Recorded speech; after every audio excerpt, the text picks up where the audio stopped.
On va commencer par la voile maintenant, Jean Mamère, avec une course complètement folle. On dit que c'est la course du siècle, c'est-à-dire le Vendée Globe Challenge. 13 navigateurs sont partis cet après-midi pour faire le tour du monde sans escale, sans assistance. Alors moi je résumerais ça en un seul mot, je dirais que c'est l'aventure avec un grand A. Alors ils vont partir pendant 4 mois, vraiment tout seuls, sans croisème qui vive. Alors vous me direz, c'est l'histoire de Moitessier, c'est l'histoire de Slocum à la fin du 19e siècle, c'est l'histoire des grands qui nous ont fait rêver de la mer. C'est un peu de la folie aussi pour certains, mais si ça correspond à la folie de Chichester par exemple, pour lui la définition de la folie du marin c'était de dire il part à condition de ne pas rencontrer les autres. Donc c'est un peu ça, ils vont partir vraiment 4 mois tout seuls. Alors, ils vont, eux, vraiment faire rien comme les autres, et je vous propose de les voir. Ce sont 13 hommes hors du commun qui ont quitté aux alentours de 15 heures les Sables d'Olonne pour le plus grand périple, le Tour de la Terre. C'est la main du maître de bon nombre d'entre eux, Éric Tabarly, qui a cet après-midi libéré les 13 aventuriers du Globe Challenge. 10 Français, 2 Américains et un Sud-Africain. 13 marins partis pour des endroits que la plupart d'entre eux ne connaissent pas. Partis se faire mouiller, couchés par les vagues, peur dans les coins les plus retirés du monde. 13 personnages lancés sur les océans pour le simple plaisir d'être seuls face à la mer soi-même et son bateau. Si la motivation est commune, les moyens le sont moins. Pour Jean-Luc Vandened, la course est assez frais, il part sans sponsor. Difficulté aussi pour un autre, Patrice Carpentier, le dernier arrivé. Il n'a eu que 3 semaines pour vraiment se préparer. Il loue son bateau 15 000 francs la semaine. Son intérêt, c'est donc de se dépêcher. Mais dans une mer déjà formée comme aujourd'hui, avec un vent de plus de 40 km/h, une seule consigne, la prudence, car il faut durer.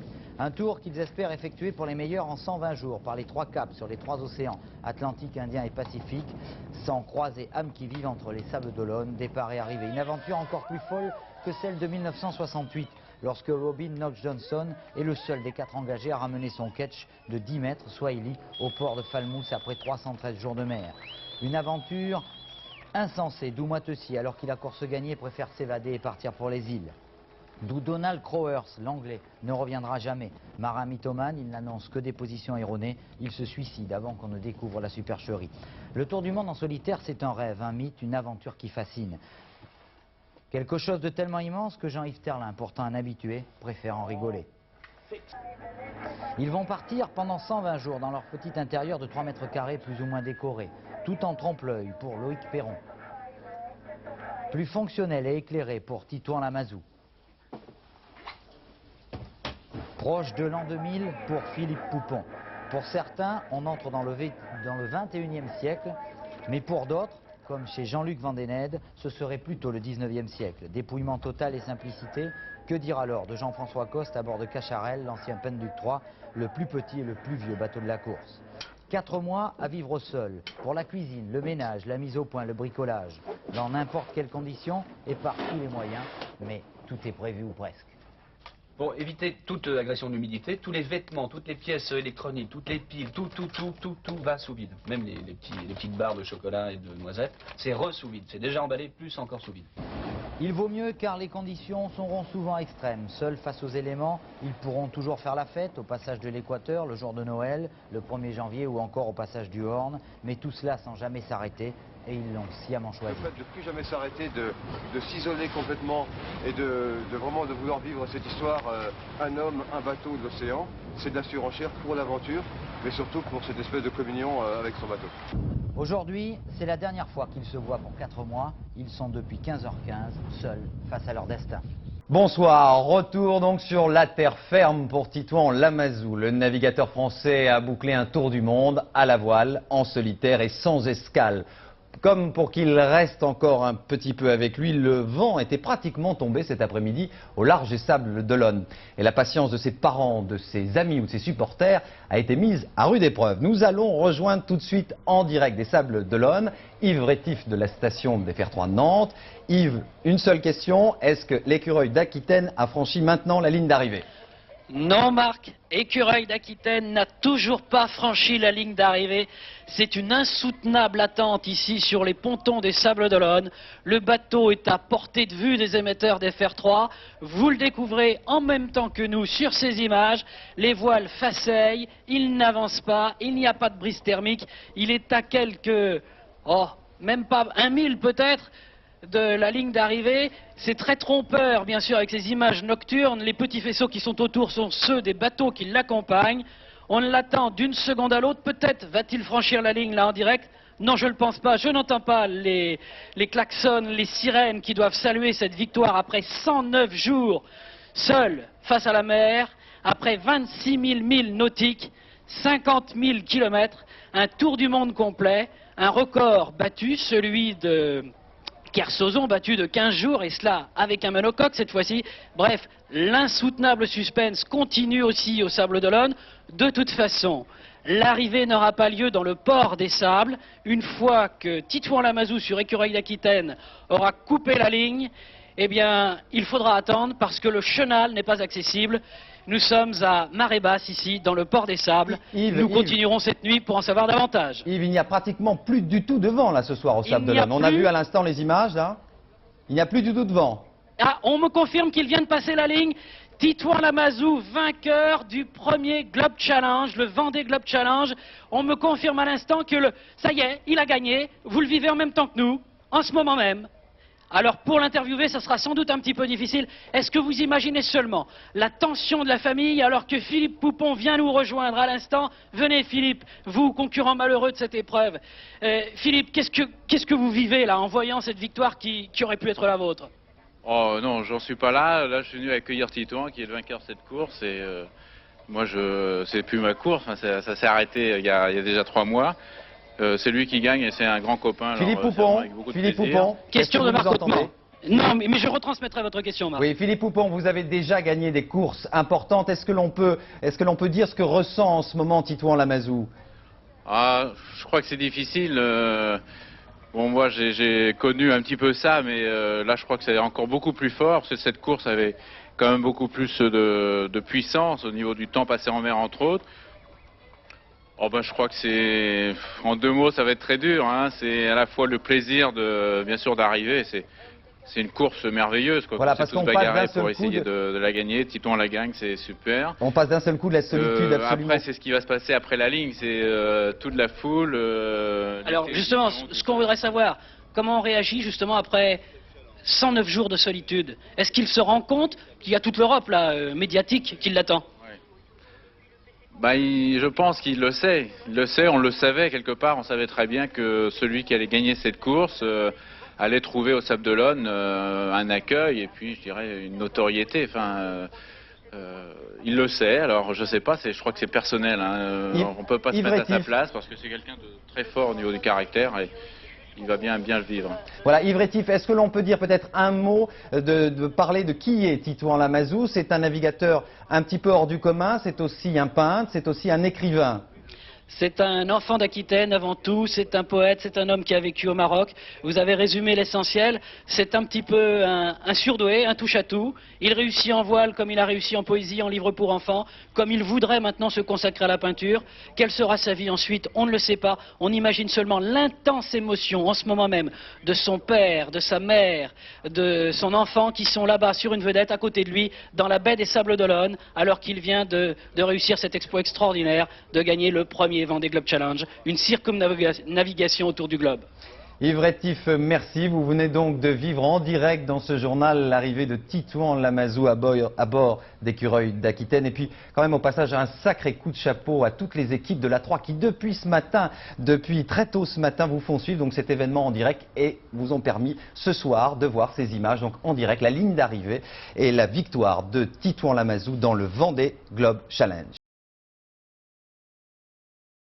Madame, Monsieur, bonsoir. Heureux qui, comme Gauthier, a fait un beau voyage. Le skipper français a remporté aujourd'hui la 2e édition du Vendée Globe en arrivant à 16h24 très précisément au port des Sables d'Olonne. Terme d'un tour du monde en solitaire sans escale et sans assistance. Environ 46 000 km parcourus en 110 jours, 2 heures, 22 minutes et 39 secondes. Reportage de nos envoyés spéciaux Yann Lavoie et Jean-Louis Normandin avec tout d'abord les premières impressions du vainqueur à terre. À terre, depuis une poignée de secondes seulement, le premier regard d'Alain Gauthier va à son bateau. Ah, c'est un super bateau. Et puis le voir de l'extérieur, c'est pas souvent que ça m'arrive. Il est comme neuf, direction du chantier. Retour en arrière, 16h20, Alain Gauthier est assis à la barre. On imagine le choc pour ce solitaire escorté par des dizaines d'embarcations. On imagine la difficulté pour lui de digérer si rapidement tous ces instants merveilleux. 16h22, c'est la victoire. Le Tour du Monde est bouclé en 110 jours. Alain d'Ordinercy, réservé, extériorise sa joie. Ses jambes le portent de nouveau. Ses premiers mots par radio seront pour Philippe Gentot, l'organisateur. Bravo pour cette arrivée qui, encore une fois, sous le soleil, comme le départ, c'est fantastique. C'est surtout à toi qu'il faut dire bravo pour ta super victoire. Ton bateau est en super état. Alain affale ses voiles pour rentrer doucement dans le chenal et mieux se délecter des bravos poussés par des milliers de Vendéens venus faire de ce 12 mars un jour inoubliable. Sandrine, sa compagne, est radieuse. Les retrouvailles sont pathétiques.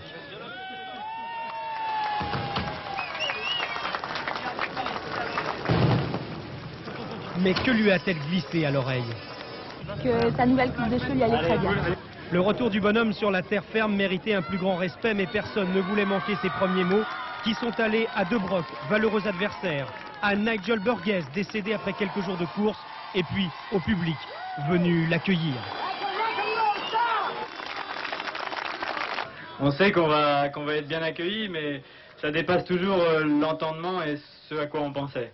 Il y avait du respect, de l'admiration dans les yeux de chacun cet après-midi. C'est pas tous les jours que l'on croise un champion.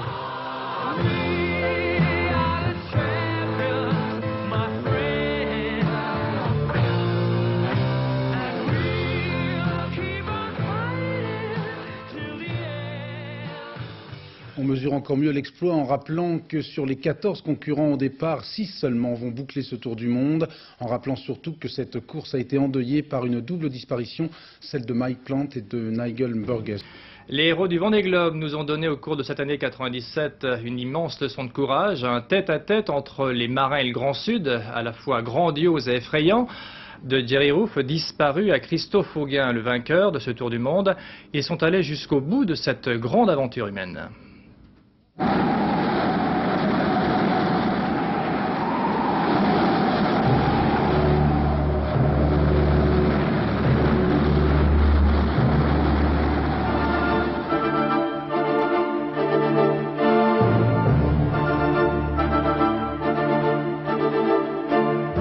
C'est effarant et fascinant à la fois. C'est quelque chose, quoi.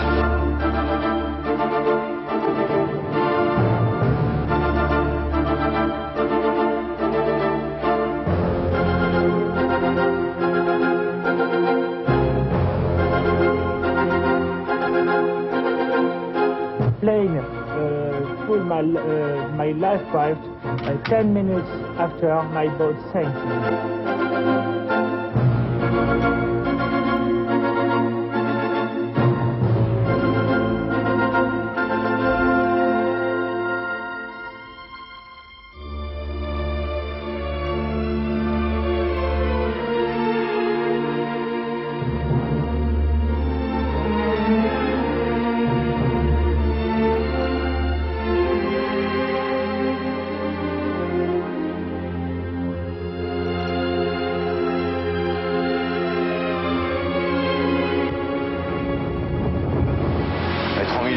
Comme ça pendant des jours, voyons, à mon avis, ça va laisser une putain d'empreinte dans les neurones. Hein.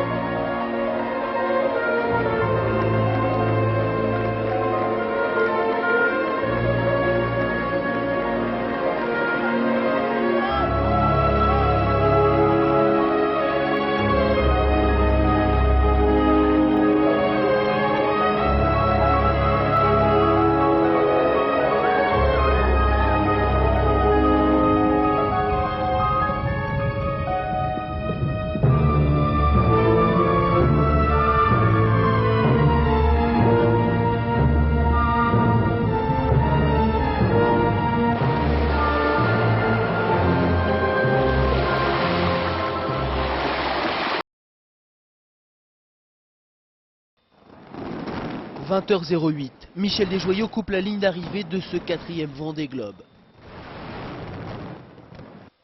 Les Sables d'Olonne laissent alors éclater leur joie. Son bateau porte le numéro 85, le département de la Vendée.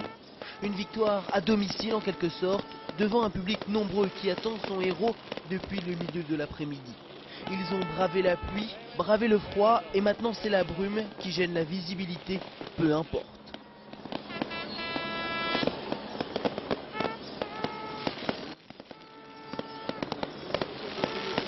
Et puis, discrètement, sa femme monte à bord. 93 jours que son navigateur de mari est parti, mais elle n'ose pas le déranger.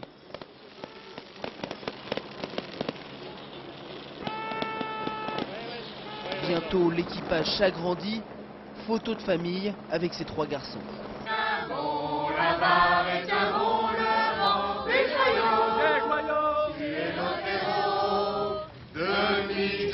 Nous en sommes tous très fiers, toi qui as vaincu toutes les mers. Déjà, j'ai failli ne pas voir la bouée, je l'ai vu vraiment au dernier moment. Alors que j'avais le traceur, j'avais tout ce qu'il fallait.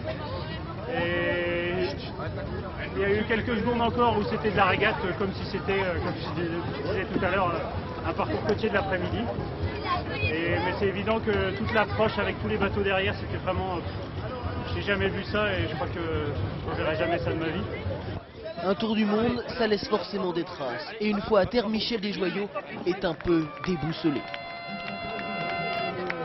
Je crois que la terrasse bouge. Non, je vous rassure. Bon bah ça doit être moi alors. Un marin qui a tangué encore pendant une bonne partie de la nuit. Madame, Monsieur, bonsoir. Il n'était pas le favori et c'est lui qui emporte le trophée. Vincent Rioux est le héros du jour, ou plutôt de la nuit. Il vient de franchir la ligne d'arrivée du Vendée Globe et le public lui a bien sûr réservé un triomphe. Benoît Mousset. 87 jours, 10h47 minutes et 57 secondes, le chrono de tous les records pour Vincent Rioux. Il boucle peu avant minuit son tour du monde en solitaire en monocoque, sans escale et sans assistance, sur un incroyable exploit. Premier pour son premier Vendée Globe sur PRB, le bateau du précédent vainqueur Michel Desjoyaux qui avait mis 5 jours de plus que lui. Vincent Rioux, dit Vincent le Terrible, a été accueilli en héros au Sables d'Olonne. Sur la ligne d'arrivée, le navigateur étonnamment calme est revenu sur son aventure hors du commun. Ça fait 3 mois que 24 heures sur 24 on se bagarre et c'est vrai que c'est usant à la fin et d'arriver comme ça en plus avec cet accueil là c'est totalement magique, hein, ça reste, c'est des moments extraordinaires et des moments inoubliables. Aujourd'hui moi je finis cette course avec la satisfaction du travail bien fait, c'est vraiment ça c'est vraiment ça qui me fait plaisir, quoi. Il y a eu de la bagarre du début à la fin, on s'est battu, il a fallu rester vraiment vigilant jusqu'à la dernière minute, je dirais même jusqu'à ce matin où j'étais encore arrêté dans les petits airs avec Jean Le Cam juste derrière. Et voilà quoi, je crois que c'est toujours pareil, les victoires où on se bagarre le plus sont forcément les plus belles et celle-là c'était une belle bagarre. PRB, bon duel. Incroyable scénario dans cette course pas comme les autres qui dès le départ prend des allures de régate. Les duels entre Vincent Rioux et Jean Le Cam, 2 marins au tempérament bien différent, puis avec Mike Golding, auront dominé ce 5e Vendée Globe. La différence, Vincent Rioux la fera après le passage du Cap Horn, grâce à de meilleures options météo.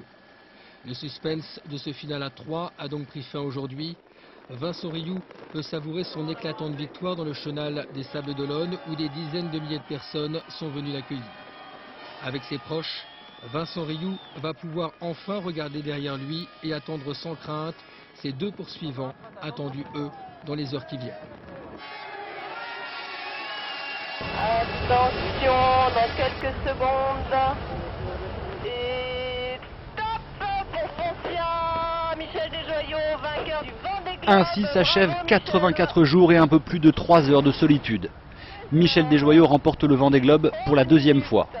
Record de l'épreuve à la clé. Record d'affluence aussi pour saluer ce marin de 43 ans. 100 000 personnes au Sables d'Olonne, à terre et en mer.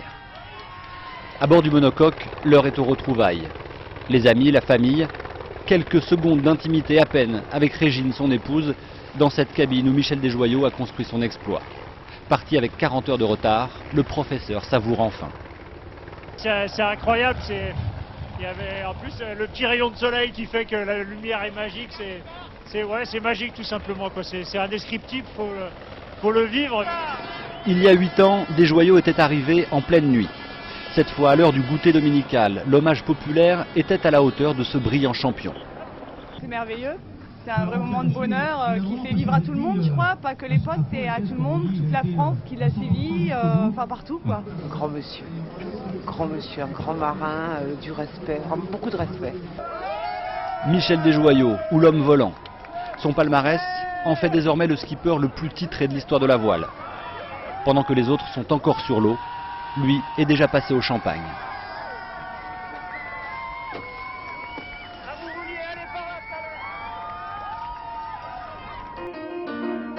Si le Vendée Globe n'était qu'une partie de plaisir, à force, ça se saurait. Et si le Vendée Globe n'était qu'un enfer, ça se saurait aussi. Les marins n'iraient pas. Simplement, entre l'aventure à risque et la course de bateau, se glisse de temps à autre la souffrance, le drame et l'héroïsme. Lors de la deuxième édition du Vendée Globe en 1989, Philippe Poupon a déclenché 2 balises de détresse. Son bateau est couché sur l'eau. Loïc Perron se déroute et au prix d'une manœuvre audacieuse, il va réussir à redresser le monocoque en perdition. Poupon repartira réparé, Perron finira deuxième de la course. 1992, Bertrand de Broc va faire de la couture sur sa langue déchirée par une blessure. C'est passé comme ça, il m'a sauvé la gueule, il m'a pété la bouche, salopard. Une séance d'autochirurgie et de points de suture menée grâce au conseil prodigué au téléphone par Jean-Yves Chauve, le médecin de la course. 1996, la 3e édition la plus agitée du Vendée Globe. Au large de l'océan Indien, dans le froid et la tempête, l'anglais Bullimore, après 4 jours et 4 nuits, attendait, reclus à l'intérieur de son bateau qui avait chaviré. Une frégate de la marine australienne le récupère sain et sauf, grâce à une énorme détermination et quelques carrés de chocolat. Quelques heures auparavant, les secours australiens élitreillent le français Thierry Dubois, qui avait pris place dans un canot de survie.